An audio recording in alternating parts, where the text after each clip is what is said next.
السلام عليكم ورحمة الله وبركاته. أخباركم؟ يا رب تكونوا بخير. طبعا امبارح كلنا مبسوطين امبارح من ماتش الهلال وسان داونز، اللي لو فضلنا نحلم، حتى لو كنا حلمنا نمنا وحلمنا ان الماتش ينتهي بالنتيجة ديت. طبعا ما كانتش في مخيلة اي حد خالص، وان المباراة يحصل فيها الاحداث اللي حصلت ديت، بصرف النظر عن اللي حصل تماما، سواء كان بقى مسرحية مش مسرحية الكلام ده كله. انا كنت شايف ان سان داونز كان بيلعب طبعا مفيش خالص، لا في اي حاجة ولا في نفسية ولا اي حاجة. نازل المباراة وهو بيلعب لعبه الاساسي، بس هو مش عايز يسجل اهداف يعني.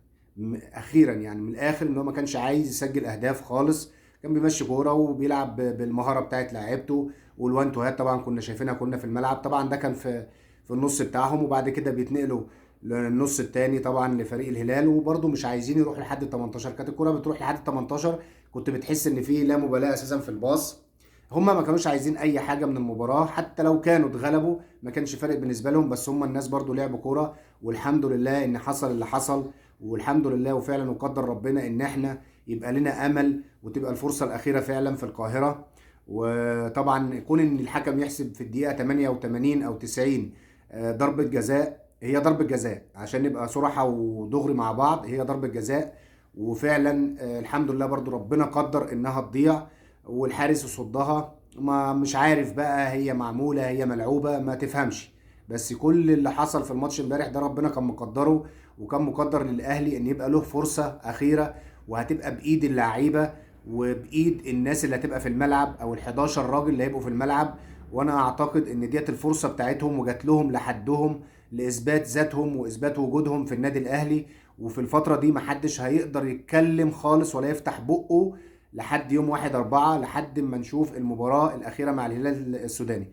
طبعا مباراة الهلال السوداني أنا أعتقد إن الهلال السوداني مش بالفريق اللي تخاف منه، والله والله العظيم ما الفريق اللي تخاف منه، ولا تكتيكيا بيلعب ولا فنيا بيلعب. أسماء في الملعب بتكاسر وتدغدغ وتخبط في الرجلين، وحارس أساسا تعبان. اه احنا ممكن نكون اسوأ منهم في ظروفنا الحاليه وفي الوضع الحالي بسبب اللعيبه وبسبب الاصابات وبسبب الاجهاد وبسبب تلاحم المباريات والكلام ده كله، لكن مفيش مجال. هو دي الفرصه الاخيره، وهي ديت الحاجه اللي المفروض انت تعملها كلاعب في النادي الاهلي. وهيبقى فعلا في الوقت ده هنقدر نقول حقك تلبس التيشيرت ولا ما تلبسش التيشيرت. فانا شايف ان الفرصه جت في استاد القاهره، وان شاء الله باذن الله هتبقى مباراه كويسه.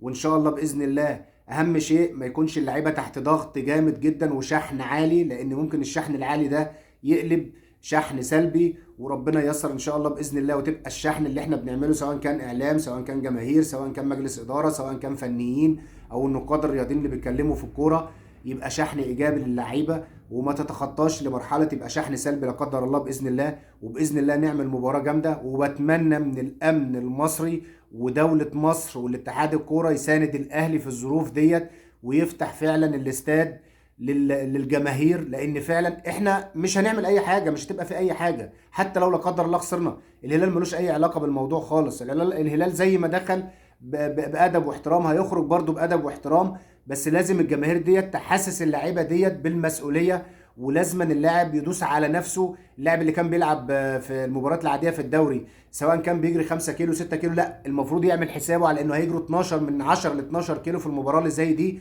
ده حقيقه، ولازما اللعيبه ما تتهاونش في المباراه اللي زي ديت. وان شاء الله باذن الله يبقى الاهلي قدها، لان انت لابس تيشيرت الاهلي، مش اللعيبه هي اللي بتلعب بس فقط لا غير، لا ده تيشيرت النادي الاهلي، وده علامه النادي الاهلي، وده كيان النادي الاهلي. فلازم ان اللعيبه دي كلها تبقى على قدر المسؤوليه باذن الله. وان شاء الله باذن الله نبقى كلنا ملتفين حوالين النادي اللي احنا بنحبه وبنشجعه، وباذن الله باذن الله الاهلي يعملها ان شاء الله.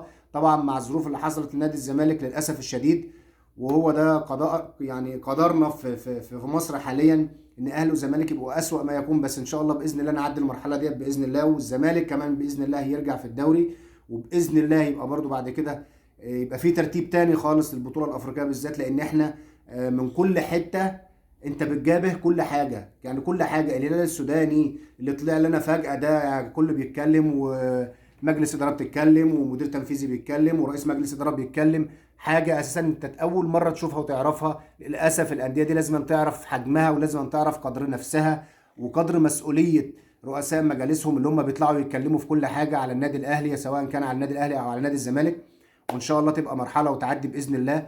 وباذن الله يوم 1/4 باذن 1 أحد نهني بعضنا كلنا بصعود النادي الاهلي، وده المعتاد ان شاء الله. كلنا امل باذن الله في لعيبه النادي الاهلي ان شاء الله. بشكركم والسلام عليكم ورحمه الله وبركاته.